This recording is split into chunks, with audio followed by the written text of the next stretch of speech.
নমস্কার। ভালো থাকার গল্প চ্যানেলে আমি শ্রেয়া সেনগুপ্ত আচার্য সকলকে স্বাগত জানাই। মূলত আমি আমার বাকি দুটি চ্যানেলে শ্রেয়া সেনগুপ্ত আচার্য ভ্লগস আর সত্যিভূতের গল্পে ভৌতিক বা দৈবিক যে কোনো অলৌকিক গল্পই শেয়ার করে থাকি, কিন্তু ভালো থাকার গল্প চ্যানেলে আমরা কিন্তু বাস্তব বা জীবনমুখী গল্প নিয়ে আলোচনা করি। আমার সাথে আজকে আছে জনি, কিন্তু সব থেকে সারপ্রাইজিং ম্যাটার হলো আমি যখন আজকে ওকে জিজ্ঞাসা করেছিলাম যে তুমি কি নিয়ে কথা বলতে চাও, ও কিন্তু আমায় সেটা জানায়নি। ও আমায় বলেছে তোমার জন্য শ্রেয়াদি একটা সারপ্রাইজ আছে। তো আজকে জনির কাছ থেকেই একদম ডাইরেক্টলি জেনে নেব যে তুই আজকে আমাদের সাথে কি শেয়ার করতে চাইছিস। আর সবার আগে বল তুই কেমন আছিস। আমি খুব খুব ভালো আছি। আর আজকে আহ, এই এরকম একটি অডিও কলে যুক্ত হয়েছি। সবার সাথে আড্ডা দেব, দিদির সাথে আড্ডা দেব, এইটা ভেবে আরো ভালো লাগছে। খুব ভালো একদম। আছি। বেশ, তাহলে আচ্ছা। আজকে আমরা তোর কাছ থেকে কি শুনতে চলেছি? মানে আমার কাছে কিন্তু পুরো জিনিসটা একটা ধোঁয়াশা, তুই কিন্তু আমায় কিছু বলিসনি। হ্যাঁ, আজকে আমি ভেবেছি অনেক রকমই, অনেক কিছুই, কিন্তু কতটা কি বলতে পারবো আমি জানি না। আহ আমি আগে একটু ছোট করে আমার পরিচয় দিই। নমস্কার, আমি জনি। আমার বাড়ি হচ্ছে উত্তরপাড়ায়। আমি বর্তমানে এখন অনার্স দ্বিতীয় বর্ষের পড়ুয়া এবং পেশাগতভাবে একজন বাচিক শিল্পী। আমার নিজস্ব একটি বাচিক শিল্পের ইনস্টিটিউশন রয়েছে, সেখানে আমি বাচ্চাদের শেখাই ভয়েসের বিভিন্ন কাজ, দ্যাটস সমস্ত কিছু গ্রেট। করি। হুম। তো আমার জার্নিটা আজকের দিনে দাঁড়িয়ে দেখলে মনে হয় যে খুব ভালো, খুব সুন্দর। এখন যখন আমি নিজেও দেখি বা কাউকে যখন আমি কিছু বলি আমার সম্পর্কে, তখন অনেকেই বলেন যে বাহ, তুমি তো বেশ ভালো জায়গায় আছো, একটা ভালো পজিশন হোল্ড করছো, খুব সুন্দর, খুব ভালো। হুম কিন্তু হুম। সব সময় কিন্তু এখানে এতটা আসার জার্নিটা কিন্তু এতটা সহজ ছিল না। মানে আমাকে এখনো পর্যন্ত আমার নিজের জায়গাটা ধরে রাখতে হয়েছে অনেকটা যুদ্ধ করে। আচ্ছা। অবশ্যই আগের থেকে অবস্থা অনেকটা ভালো, ভগবান আমার সহায় হয়েছেন। তো আমি একটু খুব সংক্ষেপে বলি।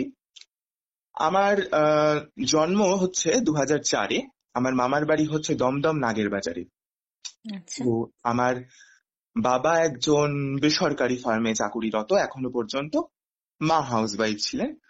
ছোটবেলায় জন্মানোর পর থেকে প্রত্যেকটি বাচ্চার একটা অন্তত বেসিক নিডস যেটা থাকে আমরা দেখে এসেছি, তাদের শৈশবটা সুন্দর হয়, মা বাবা তাদের সাথে থাকে, হুম। বা তাদের শৈশবটা মনে রাখার মতো হয়, যে ছেলেবেলাটা কতটা মেমারাইজ তার কাছে, কতটা তার কাছে ঘটনাবহুল, কতটা মধুময়। আমরা তো অনেক সময় ভেবে স্মৃতি রোমন্থন করতে বসি, আমার ছোটবেলায় এরকম ছিল এরকম ছিল, কিন্তু আমি আমার ছোটবেলাটা কখনো মনে করতে চাই না। আমার ছোটবেলাটা হচ্ছে ভীষণ একটা আহ কি বলবো, ভয়ঙ্কর অভিজ্ঞতার মুখোমুখি হয়েছে। টক্সিক প্যারেন্টহুড এর মধ্যে দিয়ে যে আমি গেছি আমি বলবো না, কিন্তু আমার মা বাবার মধ্যে পারস্পরিক যে একটা বিচ্ছেদ, একটা দ্বন্দ্ব, সেটার মধ্যে দিয়ে আমাকে দীর্ঘকাল কাটাতে হয়েছে। ফলত আমার কোনো স্টেবল একটা লাইফ ছিল না। কখনো আমি মায়ের কাছে থাকতাম, কখনো বাবার কাছে থাকতাম। তারা যখন সেপারেশনে গেল, আমাকে নিয়ে কোর্টে যাতায়াত, অমুক তমুক, অনেক কিছু অনেক কিছু আমাকে ফেস করতে হয়েছে। সব থেকে মানে বড় কথা, ছোটবেলায় মা বাবার এই টানাপোড়েনটার মাঝখানে তুই অনেকটাই পিষে গেছিস। অনেকটাই পিছিয়ে গেছি, যার জন্য আমার এডুকেশনাল লাইফেও হিসেব মতো আমার যে এজ, সেই এজের সবাই এখন কলেজ কমপ্লিট করছে, গ্রাজুয়েশন কমপ্লিট হুম। করছে, কিন্তু আমার এখনো সেকেন্ড ইয়ার চলছে। কারণ ওই সময় আমার বছরগুলো ভীষণ পরিমাণে ল্যাগ করেছিল। আমি ওর জন্য প্রপার আমার যে ক্লাসে ভর্তি হওয়ার কথা সেখানে আমার 2-1 বছর ডিলে হয়ে গেছিল। তার জন্য আমার গোটা এডুকেশন চেনটা আমার লাইফে, সেটা 2-1 বছর ডিলেতে চলছে, দেরিতে চলছে। তো আচ্ছা। হুম। সমস্ত আমি আমার মাকে খুব ভালোবাসতাম। মানে আমি এখনো পর্যন্ত, আমি জানি না সে কোথায় রয়েছে, আমি আমার মাকে খুব ভালোবাসতাম। কোথায় রয়েছে মানে মানে তোর মায়ের সাথে কোনো যোগাযোগ নেই এই মুহূর্তে? না, আমি আসছি গল্পে। আমি আমার মাকে খুবই ভালোবাসতাম, কিন্তু আমি কেন জানি না, আমি বুঝতে পেরেছিলাম ওইটুকুনি বয়সও আমি আমার মাকে একজন আমার বাবার বয়সী একজন লোকের সাথে মেলামেশা করতে দেখলাম। পরে বুঝেছিলাম যে তিনি হয়তো মায়ের কোনো প্রেমিক ছিলেন। তো মা তারই প্ররোচনায় পড়ে কোনো রকম ভাবে তারই হাত ধরে চলে যান এবং আমাকেও রেখে দিয়ে যান। কিন্তু এইটা কেন উনি করেছিলেন আমি জানি না। একদিন এরকম বাবার কাছে ফোন আসলো, তখন 2007 সাল। আমার বাবার কাছে ফোন এসে বাবাকে বলা হয়, তোমার ছেলেকে তুমি মানুষ করো, আমি ওর দায়িত্ব নিতে পারবো না। এটা আমাকে না, আমাদের ফ্যামিলির সবাইকে খুব অবাক করেছিল। কারণ যে মা আমার জন্য একটা সময় জীবন লড়িয়ে দিয়েছে, আমি আমার মা ছাড়া কিছু বুঝতাম না, মা আমাকে ছাড়া কিছু বুঝতো না। আমার নাম রাখা থেকে শুরু করে আমার সমস্ত কিছু, মানে আমার মা ছিল আমার ফার্স্ট প্রায়োরিটি। আমি মাকে পাগলের মতো ভালোবাসতাম, আমি এখনো বাসি। তো যাই হোক, 2007-এ আমি এখানে চলে এলাম। মা আমাদের সাথে আর কোনো সম্পর্কই রাখলেন না, কোনো যোগাযোগ রাখলেন না। তাকে ফোন করলে তিনি বলেইছিলেন একদম স্পষ্টভাবে, আমি ছেলের কোনো দায়িত্ব নিতে চাই না এবং আমাকে যেন এই নিয়ে ফোন না করা হয়। কোর্টে মামলা উঠলো, এই সমস্ত কিছু ঝামেলা মিটলো। আমার বাড়ি থেকেও আমার বাবাকে বলা হলো যে ঠিক আছে, ছেলেটা বড় হচ্ছে, ওকে এখন এইসব ঝামেলার মধ্যে না জড়িয়ে ওকে একটা প্রপার লাইফ দেওয়ার জন্য। এবার এখানে আমার বাড়িতে যেটা ছিল জয়েন্ট ফ্যামিলি, আমার উত্তরপাড়ায় বাবা, ঠাকুমা, দাদু প্রত্যেকে ছিলেন, কাকা কাকি। কিন্তু একটা বাচ্চা, আমি তখন খুবই ছোট, 3 কি 4 বছর বয়স, মায়ের যে প্রপার হেল্পটা দরকার, মায়ের যে একটা গাইডেন্স দরকার, সেটা থেকে তো আমি মানে বঞ্চিত। হুম। তখন এই দায়িত্বটা নিয়েছেন আমার পিসি। আমার পিসি, আমি এখনো এই যে গল্প বলছি, আমি যা কিছু করছি আমার পিসির বাড়িতে বসেই। আমার পিসি হচ্ছেন আমার সেকেন্ড মাদার। ভগবান আমার থেকে যেমন দুহাতে নিয়েছেন সারা জীবন, তিনি আরেক দিকে আমাকে দুহাতে দিয়েছেন, মানে আমি তা বলে বোঝাতে পারবো না। পিসি আমাকে মায়ের মতন করে আগলে নিলেন। পিসির মেয়ে ছিল, দিদি ছিল, দিদি আমার থেকে প্রায় 10 বছরের বড়। সেই দিদি, পিসি, ইনফ্যাক্ট পিসে মশাই, এরা আমাকে এখনো পর্যন্ত ছেলের মতো ভালোবাসে। আমি ওদের কাছে প্রথম ছেলে। ওরা যেমন আমাকে শাসন করে, দোষ অন্যায় করলে বকাঝকা করে, তেমন আবার ভালো কিছু করলে আমার পিসি সবার আগে আমাকে সাপোর্ট করে। সেই আমার তো, পিসি অভিভাবকদের তো সবকিছুরই রাইটটা থাকে। একদম, হুম।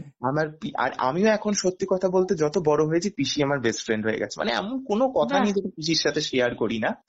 তো বাহ। আমার মা চলে মানে যাবার পর মূলত দেখা যায় যে ছোটবেলায় অনেক সময় এই ধরনের পেরেন্টস এর সাইড থেকে কোনো ইস্যুস থাকলে দিদা বা মামা, মামার বাড়ির ওপরেই বাচ্চারা কিন্তু অধিকাংশ হুম, ডিপেন্ডেন্ট হয়ে পড়ে, কিন্তু হুম, এই রকম ভাবে পিসি কাউকে আগলে রেখেছে, এটা কিন্তু খুব রিমার্কেবল। তো খুব ভালো, মানে সত্যিই তাই, ভগবান হুম, যেমন এক হাতে মাকে হয়তো তোকে দেননি, কিন্তু আর একদিকে কিন্তু তুই পিসির সাপোর্টটা ফুললি পেয়েছিস। বেশ। একদমই তাই। হুম। তো পিসি এখনো পর্যন্ত, মানে আমি হয়তো আসতে দুপুরবেলা লেট করছি বা কিছু, হয়তো বলেছি যে 2টোর মধ্যে চলে আসবো, হয়তো আসতে এই দেরি হচ্ছে, 3টে বেজেছে, পিসি না খেয়ে তখন আমার জন্য ওয়েট করবে। প্রতিদিন, মানে প্রতিদিন আমাকে আমার যাবতীয় যা কাজ করে দেওয়ার, এখনো নিজের হাতে, নিজে এখন অস্টিও আর্থরাইটিস এর পেশেন্ট, তা সত্ত্বেও টুকটুক টুকটুক করে আমার খেয়াল রাখা, আমার যত্ন নেওয়া। ইনফ্যাক্ট আমি আমাকে বাড়ির একটা কাজেও হাত লাগাতে দেয় না, যেহেতু আমার অনেক নিজস্ব কাজের চাপ রয়েছে। তো পিসি একদম আমাকে সেই জায়গাটা দিয়েছে, আমি খুব থ্যাঙ্কফুল। এবং আমি আচ্ছা, তার মানে তুই পিসির বাড়িতেই পিসির কাছে মানুষ, তাই তো? আমি পিসি পিসির কাছে পিসি মানুষ, মশাইয়ের সাথেই তুই থাকিস? আমি থাকি। আচ্ছা। এবার আমার নিজের বাড়ির থেকে পিসির বাড়ির দূরত্ব ধরো হেঁটে গেলে 5 থেকে 6 মিনিট, এপারে ওপারা। আচ্ছা। তো আমার বাবার সাথে যত বড় হয়েছি, আমার বাবার সাথে আমার একটা দূরত্ব তৈরি হয়েছে। আমার বাবার সাথে আমার আমার বাবা হচ্ছেন একটু অর্থোডক্স কালচারের। তিনি হচ্ছেন বরাবর ওই সায়েন্স নিয়ে পড়ো, পড়াশোনা করো, একটা চাকরি করো, এসব ধারায় বিশ্বাসী। কিন্তু আমি বড় হয়েছি যত, আমি দেখেছি যে আমার যেটা এক্সট্রা কারিকুলাম অ্যাক্টিভিটি, আমার যেটা স্কিল, সেটা ডেভেলপমেন্ট করে আমি একটা এই বয়সে চাকরি করার থেকেও ঈশ্বরের অশেষ করুণায় আমি যেটা উপার্জন করছি সেটা যথেষ্ট। হুম। আমার বাবার হুম। এগুলো পছন্দ না। তো মানে তার এই বয়সে একটা সেকেন্ড ইয়ারে পড়তে পড়তে নিজস্ব একটা ইনস্টিটিউশন রান করা, এটা তো not a matter of joke, তাই না? হুম। তো আমার বাবার সাথে আমার কোনোদিনও সেভাবে বনিবনা হয়নি। মানে আমি এখানে আসার পর আমি আরো বেশি মাকে মিস করেছি। মানে বাবার থেকে আমি যে ভালোবাসাটা পাইনি। আমার বাবা হয়তো পরবর্তীতে একাকিত্বের জন্য অনেক রকম সঙ্গ দোষে পড়েছেন।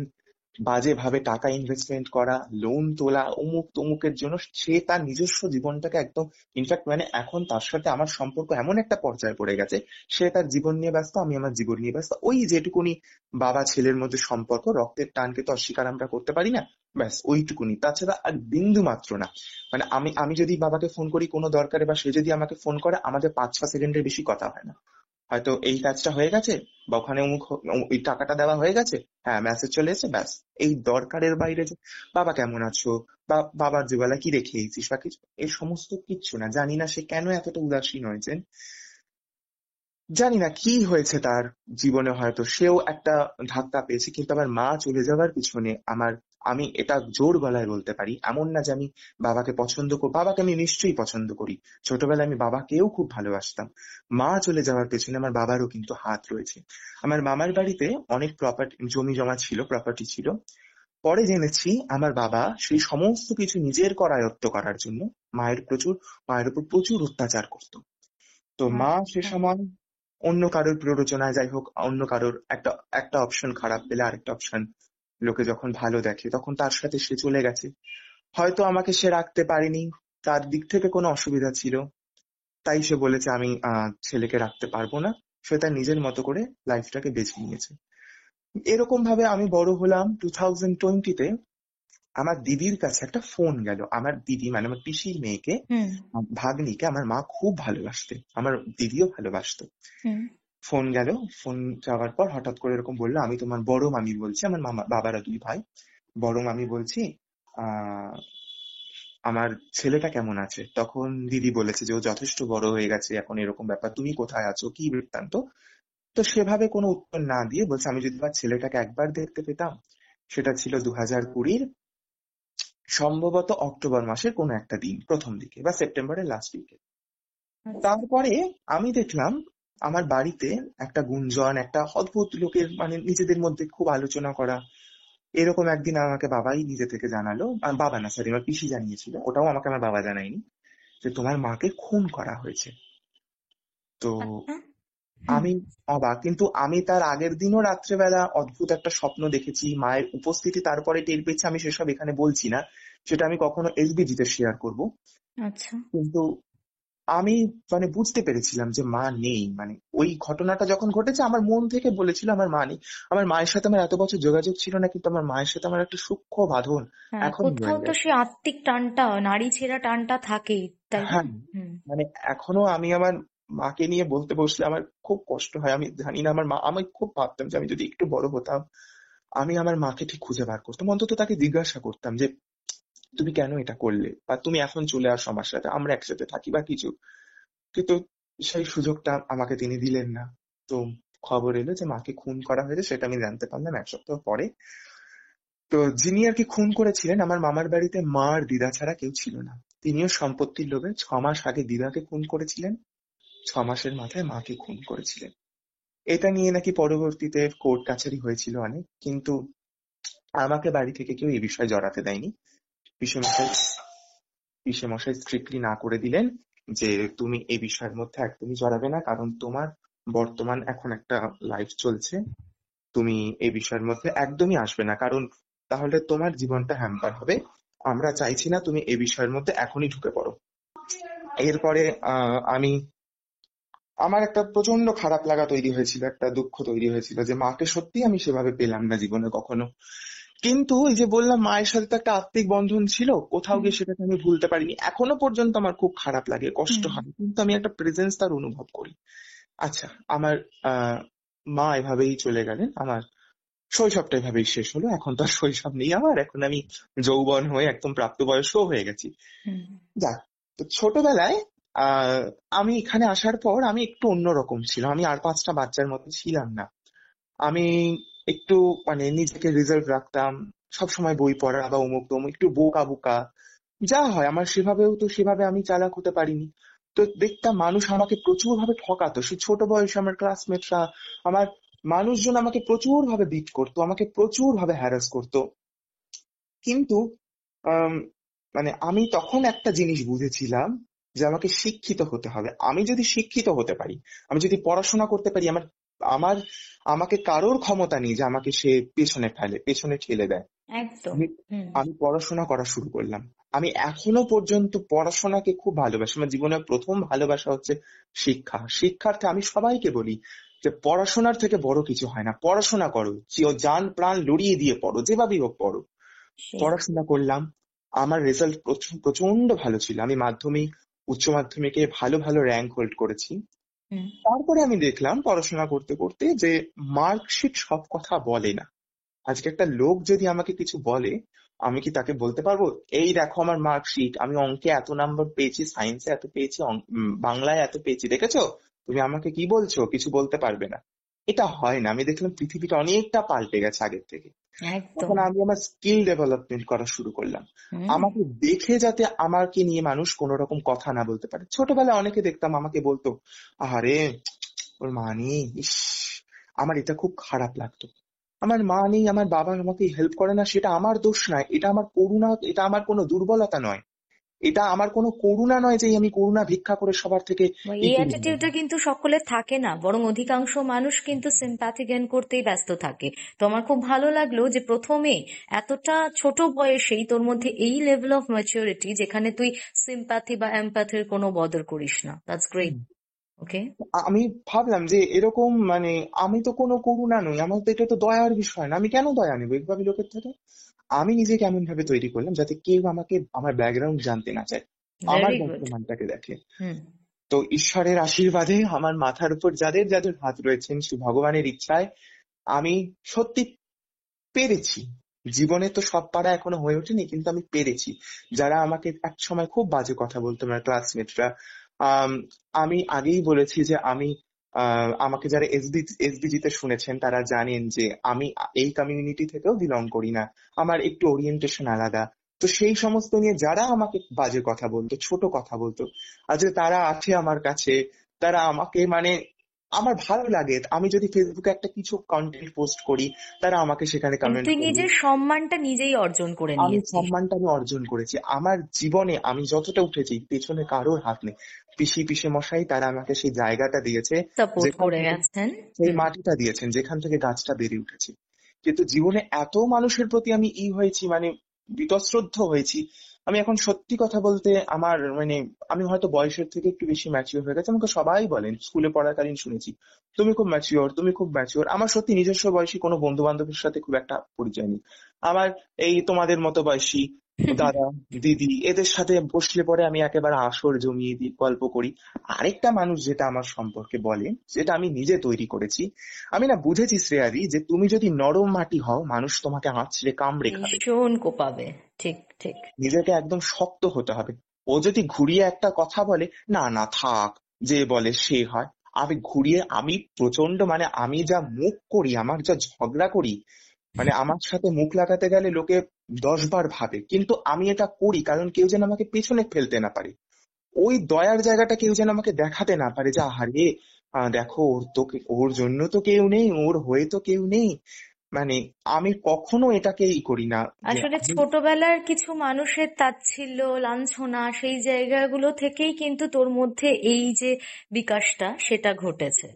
তো হ্যাঁ, সেটা যে সব জায়গায় কার্যকরী অ্যাকচুয়ালি নয়, তবে হ্যাঁ কোনো কোনো ক্ষেত্রে অবশ্যই যেখানে প্রয়োজন সেখানে তো নিজের ওপিনিয়নটা রাখতেই হবে। That's true. আচ্ছা, কলেজে তোকে একটা কথা বলো এমনি বলো জিজ্ঞাসা করছি, যেহেতু বলো। প্রসঙ্গত তুই বললি যে তোর ওরিয়েন্টেশনটা ডিফারেন্ট, এই যে তুই এলজিবিটি কমিউনিটি থেকে বিলং করিস, এইটা নিয়ে তোকে সোসাইটিতে কখনো কিছু ফেস করতে হয়েছে? কারণ আমি এমন অনেক মানুষের সাথে মিশেছি বা কথা বলেছি, তাদের কিন্তু অনেক কিছু স্ট্রাগল করতে হয়েছে, বা চট করে সোসাইটি অ্যাকসেপ্টেন্স দিতে চায় না, সেটা নিয়ে নানান কটূক্তি করে। আদতে কিন্তু আমার যদি ব্যক্তিগত জীবনে আমাকে কারোর ওরিয়েন্টেশন তো কোনোভাবে এফেক্ট করছে না, বা হুম, আমি হুম। কোনোভাবে ক্ষতিগ্রস্ত হচ্ছি না, সেক্ষেত্রে আমার কোনো কথা বলার থেকে কোনো রাইট নেই। বাট তবু কিন্তু সোসাইটি প্রচন্ড জাজমেন্টাল। তো এই জায়গাটাতে তোর কি কখনো কোনো কিছু ফেস করতে হয়েছে? হ্যাঁ, আমি যখন প্রথম ওরিয়েন্টেশন আমার বুঝতে পারি, তখন আমাকেও ফেস করতে হয়েছে অনেক কথা, আমাকেও লোকে বলেছে আমার আশপাশ থেকে, আমার সমাজ থেকে।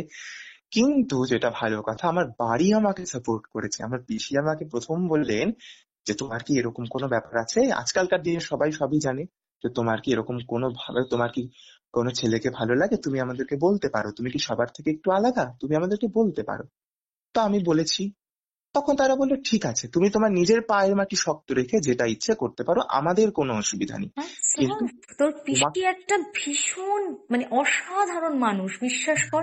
এক তো তোর মায়ের পরে তোকে এইভাবে আগলে নিয়েছেন, তারপরে এইরকম আজকে সমাজটা আমরা সোকল্ড বলি উন্নত, বাট বিশ্বাস করবি না, এখনো অনেক ছোট ছোট বাচ্চারা হুম যখন হুম আস্তে হুম আস্তে তারা বুঝতে পারছে যে আমাদের ওরিয়েন্টেশনটা একটু ডিফারেন্ট, তখন তাদের বাবা মারা পর্যন্ত তাদেরকে নানান রকম ভাবে নির্যাতন করে। ইভেন বাড়িতে মানে হুম। চেষ্টা করে যে মেরে ধরে যদি ওরিয়েন্টেশনটা চেঞ্জ করে দেওয়া যায়, এটাও বোঝে না যে এটা একটা বায়োলজিক্যাল ইস্যু, এবং এটাকে এইভাবে জোর করে কিছু হয় না। তো তোর পিসি সত্যি প্রচন্ড আন্ডারস্ট্যান্ডিং, দারুণ একটা মানুষ, খুব এবং ভালো লাগলো কিছু ওনার কথা নয়, শুনে। দিদি, আমার গোটা ফ্যামিলি, দিদি, পিসেমশাই সবাই আমার সম্পর্কে জানে। ইনফ্যাক্ট আমি বাড়িতে আমি নাচ প্র্যাকটিস করি, আমি বাড়িতে বাহ, ঘুঙুর বেঁধে সকালবেলা আজকে নাচ প্র্যাকটিস করে আমি কলে বসলাম। ভেরি আর গুড। উল্টে আমাকে এনকারেজ করে। এমনও হয়েছে মানে আমি হয়তো নাচের কোনো ভিডিও পোস্ট করবো বা কিছু, পিসি আমার চোখে টেনে কাজল পরিয়ে দিচ্ছে, আমাকে বলছে এদিকে আয়, এটা এরকম ভাবে পড়া হয়নি, তুই পড়তে পারিসনি, এদিকে আয়। মানে আমি এদিকে ভীষণ হ্যাপি। মানে ওই সাপোর্টটা তুই প্রচন্ড পেয়েছিস বাড়ি একদম থেকে। একদম একদম একদম। তো কিন্তু সমাজে তো আমাকে কথা শুনতে হয়েছে, আমাকে বাড়ির বাইরের তো পরিবেশটা আলাদা, সেখানে অনেকে আমার সুযোগ নেওয়ার সে তো চেষ্টা করেছে। থাকবেই, যার বিয়ে তার ঘুম, কি বলে না, তার যার বিয়ে তার হুঁশ নেই, পাড়াপড়শির পাড়াপড়শি। ঘুম নেই। ওই হয়েছে অবস্থা। কিন্তু তখনই আমি বুঝেছি যে আমাকে নিজেকে এমন একটা পজিশনে নিয়ে যেতে হবে যেখানে লোকে আমাকে দেখে কোনো কথা বলতে না পারে। এখনো পর্যন্ত আমাকে নিয়ে আমি ভীষণ প্রাউড ফিল করি, যেখানে অনেকেই আমার মতো যারা রয়েছে তারা প্রচুর হ্যারাসমেন্টের শিকার হয়, প্রচুর তাদেরকে লোকে অবহেলা করে, অবমাননা করে। আমার কপালে কিন্তু সেটা জোটেনি, কারণ আমি প্রচন্ড একটা গাম্ভীর্যের সাথে থাকি। আমার যাকে যদি কেউ বলে ওর খুব অ্যাটিটিউড, ওর খুব অহংকার, হ্যাঁ সেটা আমার আছে, আমার নিজের জন্য আছে। আমি তোমাকে কখনো আমাকে ব্যবহার করতে দেবো না, আমি তোমার দারুণ কাছে চাই দারুণ না। অ্যাটিটিউড। হুম। তো এইভাবেই জীবন এগিয়ে চলেছে। আর যদি বলে থাকো জীবনে কাউকে যদি পেয়েছি সেভাবে, তিনি হচ্ছেন রবীন্দ্রনাথ। রবীন্দ্রনাথ ছাড়া আমি কিচ্ছু বুঝি না। মানে ভগবানকে যেখানে আমি একটা সময় পর বিশ্বাস করা বন্ধ করে দিই, সেখানে আমি রবীন্দ্রনাথকে আঁকড়ে ধরি। সেখানে আমি রবীন্দ্র যখনই আমার জীবনেও তো দেখো দুঃখ কষ্ট বারংবার এসেছে, হুম। যখনই দুঃখ পেয়েছি তখনই মনে হয়েছে দুঃখ যদি না পাবে তো দুঃখ তোমার ঘুচবে কবে, বিষকে বিষের দহ দিয়ে দহন করে মারতে হবে। এভাবেই জীবন এগিয়ে চলেছে, আরো অনেক দিন আমি বাঁচবো, অনেকটা দূর আমি এগোবো, কিছু একটা করে যাব, জানি না কতটা করতে পারবো, কিছু একটা করবো, এই আশাটুকুনি রেখেছি আমাদের নিজের উপর। সকলের তরফ থেকে দুহাত ভরে আশীর্বাদ রইলো, অনেক বড় হও, অনেক উচ্চতায় ওঠো। হ্যাঁ, অনেক অনেক বড় হও। সত্যি কথা, তুমি যত সাকসেসফুল হবি আমরাও সকলে তত বেশি প্রাউড ফিল করব। আচ্ছা, এইবার বলি আমাদের আহ যখন আমি প্রথমে এবার ইউটিউব ফিউটিউব যখন ঘাঁটতাম, হুম হুম। তখন দেখতাম এরকম আমাদের ভূতের রানী এসে লাইভে বসে। এবার আমার প্রথম প্রথম আবার কিরকম গল্প বলার স্টাইল, হুট করে এসে বসে পড়েছে। হ্যাঁ, আর আমি বললাম, বাবা আমারও প্রথম প্রথম মনে হতো যে সেই কালকেই একটা লাইভে আমি শুনছিলাম দিদিকে কে জানি বলেছে আপনি কি এখানে নিজের চেহারা দেখাতে বসেছেন। তো ও আমার হ্যাঁ, মনে আমি কালকেই অ্যাকচুয়ালি উনি আমাকে বলছেন যে আপনি এখানে গল্প বলতে বসেছেন নাকি আপনি আপনার নিজের চেহারা দেখাতে বসেছেন। তো আমি তখন জাস্ট ওনাকে প্রম্পটলি জাস্ট এটাই অ্যান্সার ব্যাক করলাম যে গল্প তো আমি বলছি, এবার যদি your use are not working তাহলে সেটার দায়িত্ব আমার নয়। আপনার চোখ যদি এখন আমার দিকে আটকে যায় আমি কি করতে পারি, কান যদি কাজ না করে আমাকে দেখে আপনি অভিভূত হয়ে গিয়ে থাকেন তাহলে আমি কি করতে পারি। আমি তো আমার কথা বলছি, আপনি কানে একটু শোনার চেষ্টা করুন। কি বলবো তুই বল। মানে গল্প তো আমি আমার মতো করেই বলছি, সে যদি কনসেন্ট্রেট গল্পের দিকে না করে আমার মুখের দিকে তাকিয়ে থাকে সেটা আমার কি দোষ। সেটাই। তো এইরকম আমি করে আমি নিজেও ভাবতাম যে বাবা এ আবার কি, এ তো পরমা সুন্দরী, গল্প বলতে বসেছে না কি করতে, নিজের রূপ দেখাতে বসে চায়। এবার কি হতে হতে আমি খুললাম একদিনকে, আমি বললাম, দেখি তো গল্প শুনি তো। ব্যাস ওই যে আমি সত্যি ভূতের গল্প চ্যানেল খুলেছি, রাত প্রত্যেক তারপর থেকে কালকে রাত পর্যন্ত আমি দুটো গল্প শুনেছি। আমি সব পুরোনো পুরোনো গল্পগুলো এখন শুনি, 2 বছর আচ্ছা। আগে 3 বছর আগের লাইভ গুলো। হুম শ্রেয়াদি হুম। আগে কত রোগা ছিল, এখন সেখান থেকে নিজেকে কতটা গেইন করেছে, কতটা ভালো লাগে আগের থেকে এখনের জার্নিটা। মানে আমি কি বলবো, মানে আবার এত মানে হিসেব মতো আমি যখন গল্প শুনি এই শ্রেয়া সেনগুপ্ত আচারিয়া বা আমাদের ভূতের রানীর, তখন আমার মনেই হয় না যে আমি কোনো মানে অন্য কোনো কোনো কোনো চ্যানেলের খুব প্রফেশনাল গল্প শুনছি বা কিছু। মানে সারাটা দিন আমার হয়তো খুব ব্যস্ততা গেছে, খুব মন খারাপ, খুব হেক্টিক শিডিউল গেছে, আমার মনের মধ্যে বাজতে থাকে বাড়ি গিয়ে একটা ভূতের গল্প শুনে নেবো, বাড়ি গিয়ে একটা এসবি গল্প শুনে নেবো, বাড়ি গিয়ে একটা ওই চ্যানেলের গল্প শুনে নেবো। ঠিক আছে, শ্রেয়া দিয়ে এখন একটা বেস্ট ফ্রেন্ডের মতো হয়ে গেছে। আর ও দিদির it's my pleasure, my pleasure. দিদির সব মানে আমি একদম, যারা তারা শুনছেন যদি ভেবে থাকেন যে আমি বাটরিং করছি, আমি একদম বাটরিং করানেওয়ালা লোক নই। আমি নিজেও সেটা করি না। শ্রেয়াদিকে বাটরিং করে আমার কোনো লাভ হবে না, শ্রেয়াদি কিন্তু আমাকে কোনো চাকরি বাকরি দেবে না, আমি আগেই বলছি। যেটা করছি সেটা আমি সম্পূর্ণ আমার ভালো লাগা থেকে করছি বলছি। তারপরে যেটা দেখলাম যে শ্রেয়াদির লাইফ শুধু ভূতের গল্প না, সেখানে প্রচুর জিনিস রয়েছে। আমি পুরো লাইফটা শুনি, অনেকে আছেন স্টোরি পোর্শন টুকুনি শোনেন, তারা থাকলে আমি স্টোরি টুকুনি শুনি, কিন্তু আমি পুরো লাইফটা শোনার চেষ্টা করি।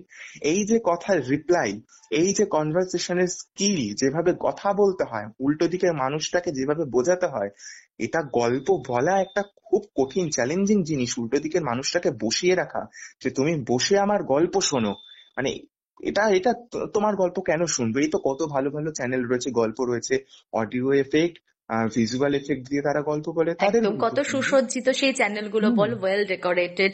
ইভেন একদমই তাই। তাদের কত ইনভেস্টমেন্ট, একটা একটা অ্যাসাইনমেন্ট রেডি করতে তাদেরকে এডিটর দিতে হচ্ছে, সাউন্ড এফেক্টস গুলো কিছু সব তো ডাউনলোড করে পাওয়া যায় না, কিছু পারচেস করতে হয়, তাদের একটা একটা স্টোরি প্রডিউস করতে অনেক ইনভেস্টমেন্টও আছে। কিন্তু সেই জায়গায় আমি তো জিরো ইনভেস্টমেন্টে চলি। একদমই তাই। আর সেখানে ওই দিদি গল্প বলছে পেছন থেকে, মিকো ইভান এসে মিকো ডাকছে। ইভান চিৎকার হ্যাঁ, করছে। এত ভালো লাগছে সে বিষয়গুলো, মনে হচ্ছে যেন ঘরেই গল্প বলতে শুনেছে। আমার ঘরে যদি আমি কাউকে নিয়ে গল্প বলি, কেউ যদি আমাকে গল্প বলে, সে কি একদম অডিও ভিডিও করে বসবে? সেও তো এরকম ভাবে বসবে, গল্প হ্যাঁ, করবে, মানে কথা আমার বলবে। চ্যানেলের মোটোটা কিন্তু ওটাই। দেখ, আমি কি এতটাই বোকা যে আমি যতই আনস্মার্ট হই না কেন টেকনিক্যালি, কিন্তু তবু এখন তো মানুষ তো দেখেও শেখে। আমি কি হুম, দেখতে পারি না একটা ইনফ্রাস্ট্রাকচার তৈরি করতে বা কিছু? বাট সত্যি কথা বলতে আমি না ভীষণ পরিস্থিতিটা বুঝে কাজ করতে, ওজন বুঝে চলতে ভীষণ পছন্দ করি। আমি একদমই তাই। জানি যে আমি একটা সাংসারিক মানুষ। আমার সত্যি কথা বলতে একটা নয়, বুঝতেই পারছিস, আমার বাপের বাড়ি, শ্বশুর বাড়ি, এখন হুম, হুম, কর্মসংস্থানের জন্য আমরা অন্যত্র রয়েছি, এতগুলো বাড়ি আমাকে সামলাতে হয়। আমি কোথায় এখন স্টুডিও সেট আপ করে কাজ করব? তাহলে আমাকে কাজটাই বন্ধ করে দিতে হয়। হুম, হুম, তাই হুম, আমি ঠিক যতটা ম্যানেজ করতে পারবো, দুটো বাচ্চাকে সামলে যতটা সময় দিতে পারবো, আমি ঠিক ততটাই লোড নিজের ওপর নেব, যেটা আমি চালিয়ে যেতে পারবো কনসিস্টেন্টলি। এমন একটা ডিসিশন নিয়ে ফেললাম আমি, হঠকারিতা করে একটা চিন্তা ভাবনা করে করে তো ফেললাম, তারপরে সেটাকে কন্টিনিউ করতে পারছি না, হুম, ওই হুম, কাজের হুম, কোনো মূল্য নেই। আমাকে একদমই বুঝতে তাই। হবে যে আমি কতটা করতে পারবো, তাতে আমি যতটুকু পারবো আমি ততটুকুই করব। তো এইরকম গল্প শুনতে শুনতে দেখলাম যে না, মানুষটাকে যা ভেবেছি, মানুষটা পুরো একদম যাকে বলে 360 ডিগ্রি, পুরো একদম মানে অন্য অ্যাঙ্গেল এসে রয়েছে। দ্যাট তো মিনস এইভাবে যে তুইও আমাকে দেখে প্রথমে এটাই ভেবেছিলি যে জাস্ট বসেছে, সামনে বসেছে, ড্রেস ট্রেস এগুলোকে প্রমোশন করছে, লাইক কি মুখ দেখবো নাকি? তারপর তোর হ্যাঁ, গ্রাজুয়ালি হ্যাঁ, আমার হ্যাঁ, কথা হ্যাঁ, শুনতে শুনতে আমি তোকে ইমপ্রেস করে ফেলেছি, এটাই তো? একদমই তাই। এইটা কিন্তু অনেক বড় মানুষের, কি বলবো, মানে একটা যোগ্যতা লাগে, না হলে কিন্তু এটা পারা যায় না। মানে এটা তো মানুষের যদি অবশ্যই, অবশ্যই। অনেক তোর মতো সাহস, গম্ভীর একটা মানুষকে আমি ইমপ্রেস করেছি, এটা অবশ্যই আমার ক্রেডিট। অনেক সাহস, অনেক তারপরে আমি ভাবলাম যে ঠিক আছে, চলো গল্প পাঠাই দেখি। তারপরে দেখলাম উমা, এই আবার সবাইকে নাম্বার শেয়ার করে। নিকিরি, এ তো এত পরমা সুন্দরী, সবাইকে অকাতরে নাম্বার বিলোচ্ছে মুড়ি মুড়কির মতো। না কি ব্যাপার? তারপরে বললাম, না, গল্প শেয়ার করি, ফোন করি। ফোন করলাম, প্রথমে ভেবেছিলাম যে একদম ফোন ধরেই সে বলবে, হ্যাঁ বলুন, হ্যাঁ যেটা বলবেন তাড়াতাড়ি বলবেন, সময় হাতে বেশি না, খুব হয়তো অ্যাটিটিউড দেখবো। প্রথম দিন যেদিন শ্রেয়াদিকে গল্প করেছি, ফোন করেছি, আমার মনে আছে আমরা প্রায় 20-25 মিনিট কথা বলেছি। শ্রেয়াদি ফোন হ্যাঁ। ধরে, হ্যাঁ রে বল বাবু, এরকম দেখ না, এই সংসারের কাজ মনে হলো যেন কোনো আমি পাশের বাড়িতে গেছি গল্প করতে। আমার এত ভালো লেগেছে এটা। আমি জীবনে সবসময় একটা জিনিস বিশ্বাস করি, যতই উপরে ওঠো না কেন, মাটিটাকে ভুলো না, আরে শুরুটা আমরা আমি মাটি থেকে ট্রাই করি। করেও ফর্মাল অ্যাপ্রোচ কারোর সাথে করতেই পারি না। আমাকে যে কেউ ফোন করেছে, ধর সবে সে ফোন করেছে, হ্যাঁ কি যে শ্রেয়াদি বলছো, আমি না অমুক জায়গা থেকে বলছি। হ্যাঁ হ্যাঁ বল, এই একটু দাঁড়া না রে, আমি ভাতের হাঁড়িটা নামাচ্ছি, একটু দাঁড়া, ফ্যানটা গেলে নি, তারপর তোর সাথে কথা বলছি। মানে সে না ওপাশ থেকে সারপ্রাইজ, যেটা কি বলছে, কে বলছে এরকম করে। না সত্যি আমি তাই। শ্রেয়াদিই বলছি, তুই একটু দাঁড়া, আমি ভাতটা নামিয়ে নি একটু বাবা। হ্যাঁ। তো সবাই আমাকে এই সেম তুই যেটা বললি সেই ফিডব্যাকটাই দেয় যে আর কিছু না হোক, অন্তত আমি মানুষকে একটা কমফর্ট জোন দিয়ে অফার করতে পারি যে তোমরা আমার সাথে ফ্রিলি কথা বলো, কোনো হেজিটেশনের দরকার নেই। সত্যিই তাই। মানে এখনো পর্যন্ত, এই আজকে সকাল পর্যন্ত যতবার শ্রেয়াদিকে ফোন করছি, শ্রেয়াদির মধ্যে কোনো বিরক্ত দেখিনি। শ্রেয়াদি গল্প শুনবে, হ্যাঁ শুনবো, তুই আমাকে অমুক ডেটে ফোন কর, অমুক শিডিউলে ফোন কর, এই সময় ফোন কর। ইনফ্যাক্ট ফোনে প্রথমবার না পেলে সে নিজে থেকে ঘুরিয়ে ফোন করে, মানে হ্যাঁ, আমি ভীষণ ভালো সবাইকে লাগে। কল ব্যাক করি যদি আমি কোনো কারণে কল মিস করে যাই। আর তুই যেটা বললি না যে আমি যে নাম্বার দিচ্ছি, তুই বিশ্বাস কর আমি আমার একটাই নাম্বার ইউজ করি। হ্যাঁ, আমার কোনো অল্টারনেটিভ নাম্বার নেই। আমি এই নাম্বারটা আজকে প্রায় 3-4 বছর ধরে সোশ্যাল মিডিয়াতে র্যান্ডম দিয়ে যাচ্ছি। আমার কাছে মনে হয় যে মানুষরা বা বিশেষ করে যে মেয়েরা আমাকে না অনলাইনে খুব ডিস্টার্ব করছে, আমাকে ফোনে ডিস্টার্ব করছে। এই যে কথাগুলো, এগুলো ভীষণ ইররিলেভেন্ট। হুম আনটিল হুম আনলেস আমি নিজে ডিস্টার্বড হব বলে মনে করব, আমাকে কারোর ক্ষমতা নেই আমাকে ডিস্টার্ব করতে পারবে। এটা আমি কিন্তু বারবার বলেও থাকি যে এই ম্যাচুরিটিটা থাকতে হবে। আমাকে একটা মানুষ ফোনে কতবার ডিস্টার্ব করতে পারে, কটা নাম্বার সে নেবে আমার সেটাই জন্য সময় নষ্ট করে? আমি একবার ডিস্টার্ব হবো, ব্লক করে দেবো, সেকেন্ড বার ডিস্টার্ব হবো, ব্লক করে দেবো, কি থার্ড টাইম সে আর আমাকে ট্রাই করবে না। আর তার একটা সময় দিয়ে প্রোফাইল খুলে আমাকে নক করতে কম করে 20-25 মিনিট টাইম লাগবে। একটা নতুন হুম ফেসবুক অ্যাকাউন্ট ক্রিয়েট করুক বা একটা ইউটিউবে চ্যানেল ক্রিয়েট করে আমায় ডিস্টার্ব করতে আসুক, আমার ব্লক করতে লাগবে 2 সেকেন্ড। কি যায় আসে হুম, আমার? সেটাই তো। আমি তো যদি মনে করি আমি ডিস্টার্বড হব না, কারোর ক্ষমতা নেই আমাকে অনলাইন প্ল্যাটফর্মে ডিস্টার্ব করতে পারে। এইটাই হচ্ছে যদি সব থেকে পাশের বড়। বাড়ির লোক হয়, লাইক অফলাইনে লোকজন আমাকে অ্যাকচুয়ালি ডিস্টার্ব করতে পারে, সেটা আমি না চাইলেও করতে পারে। কিন্তু হুম আমি যদি স্ট্রিক্ট হই অনলাইনে, অন্তত আজ যাই হোক, ওই আমাকে বিরক্ত করছে কথাটা বলা যায় না। আমি বিরক্ত হুম, হব না মনে করলে কারো সাধ্য নেই আমাকে বিরক্ত করতে পারে। সেটাই, কখনোই না। তো মানে আজকে আমি এই ব্রডকাস্টটা আমি আমার বন্ধু বান্ধবকেও তো পাঠাবো, আমার ফ্যামিলি মেম্বারদেরও পাঠাবো। তো তারা যখন শুনবেন তো তারা বলবেনই যে এই শ্রেয়াদিতা আবার কি, কে তো নামও শুনিনি কখনো বা কিছু। ও না, শ্রেয়াদির চ্যানেলে আমি প্রথম এসেছিলাম প্রেত কথা থেকে, ও মনে পড়ছে। আচ্ছা আচ্ছা। তো তারা ভাববে যে শ্রেয়াদিকে, তো আমি এটাই বলে দিচ্ছি যারা শুনবেন বা শুনবে, এই শ্রেয়াদিটাকে, এই শ্রেয়াদি হচ্ছে আমাদের ভূতের রানী, আমাদের সবকিছু। এসবিজি বা শ্রেয়া সেনগুপ্ত আচারিয়া চ্যানেলের সে আমাদের প্রাণ। তাকে ছাড়া কিন্তু সত্যি একটা দুটো সপ্তাহ যখন তুমি মাঝে মাঝে মিসিং হয়ে যাও, ঘুরতে চলে যাও, এদিক চলে যাও বা লাইভে আসো না, আমি তখন ভাবি যে ধুর বাবা এ কি করে, লাইভে আসে না, অমুক তো, মানে বিরক্তই লাগে আমার। মানে যদি তোমাকে বলতে পারতাম যে তুমি ঘুরতে ঘুরতে না গিয়ে ডেইলি একটা করে লাইভ করো তো তাহলে হয়তো ভালো লাগতো, কিন্তু সেটা তো সম্ভব হয় না। তো তারপরে আরো যেসব শিখেছি শ্রেয়াদির কাছে, মানুষের সাথে কথা বলা, মানুষকে সম্মান দেওয়া, আর ওই যে বগল চাচার কাকার থেকে গল্প থেকে শুরু করে তারপরে আরো যে কত কি শুনেছি শ্রেয়া দিদির চ্যানেলে, মানে মানে মানুষকে কি করে ঝাড়তে হয় মিষ্টি মুখে, মিচড়ে ছুরিটা কি করে চালাতে হয়, সেটাও আমার থেকে শেখা। একদম একদম, মানে কোনো কর্পোরেট এলাকায় তুমি যদি শ্রেয়া দিদির রুলস ফলো করে বেরিয়ে চলে যাও তাহলে তুমি তুমি একদম উল্টো দিকের মানুষটাকে মিষ্টি মুখে ছুরি দিয়ে বেরিয়ে আসতে পারবে। তো মানে আমি এটাই চাই, যুগ যুগ ধরে আমাদের এসবিজি, আমাদের এই শ্রেয়া সেনগুপ্ত আচারিয়া চ্যানেল চলুক, ভালো থাকার গল্প এই চ্যানেল চলুক। আমার মতো এটা অনেকেরই মনের কথা, অনেকে হয়তো বলে উঠতে পারে না, সবাই হয়তো ফোন করতে পারে না, বা অনেকেই তো আছেন যারা গল্পও শেয়ার করতে পারেন না বলার মতো, কিন্তু এটা তাদেরও মনের কথা। আমি ড্যাম শিওর, আমি 100% শিওর যে যে মানুষটা আমাদেরকে এত কিছু দিচ্ছে, মানে আমাকে যে মানুষটা একসময় ডিপ্রেশন থেকে বার করে এনেছে তার গল্পের মাধ্যমে, সে নিজেও জানেন এখনো পর্যন্ত আমার কত বিনিদ্র রাত তার গল্প শুনে কেটেছে, কত কিছু ভূতের গল্প পেয়েও যে মানুষের এত ভালো লাগে, ভূতের গল্প শুনেও যে কেউ কাঁদতে পারে, কেউ কাঁদাতে পারে, সেটা শ্রেয়াদির থেকে জেনেছি। আমাদের তো দেওয়ার কিছু নেই, হয়তো কিছু একটা গিফট পাঠিয়ে দিতে পারতাম, ফুল দিতে পারতাম, সেই ফুল শুকিয়ে যাবে, সেই গিফটটাও হয়তো নষ্ট হয়ে যাবে, কিন্তু আমার যে ফিলিংস, আমাদের যে ভালোবাসা, সেটা আমাদের ভূতের রানীর জন্য চিরকাল থাকবে।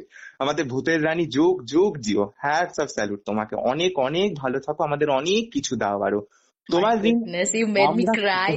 ট্রাস্ট মি, এটা আজকে আমার কাছে অনেক বড় প্রাপ্তি। বিশ্বাস কর, এত মানুষের তো এত কথা শুনি, সবাই আমাকে খুব ভালোবাসে, সব সময় আমাকে অ্যাপ্রিসিয়েট করে, সাপোর্ট করে, কিন্তু সত্যি কখনো কখনো এরকম ভাবে প্রাণ খোলা কনফেশন শুনতেও তো খুব ভালো লাগে না? তো এটা আমার কাছে আজকে একটা সত্যি বিরাট প্রাপ্তি। কি বলবো, আমাকে নিয়েও যে কারোর কিছু বলার থাকতে পারে সেটা আমি ভালোকে কখনো ভালো এক্সপেক্ট বললে, করিনি।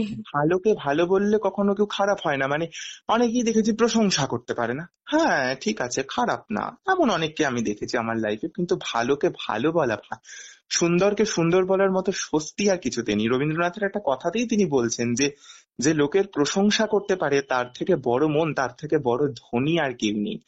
তো তাই তো। আমারও তাই মনে হয় যে সত্যি কথা, মানে এই শ্রেয়াদির চ্যানেল এখনো পর্যন্ত, আমি তার আগে অনেক গল্প শুনতাম, অনেক ভূতের গল্প শুনতাম, কিন্তু এখনো পর্যন্ত আমি যদি ইউটিউবের প্লে লিস্ট খুলে দেখাই, কালকে রাতেও আমি দুটো গল্প শুনেছি। সেই প্রথমে তো জিনের গল্প টল্প শুনেইছি, তারপরে সেই পুরোনো সমস্ত এপিসোড খুঁজে খুঁজে খুঁজে খুঁজে আমি গল্প শুনি, এক একটা এপিসোড আমার 2-3 বার করে শোনা, মানে ওটা ছাড়া আমার চলে না। তো ওটাই বলবো, তুমি খুব ভালো থেকো।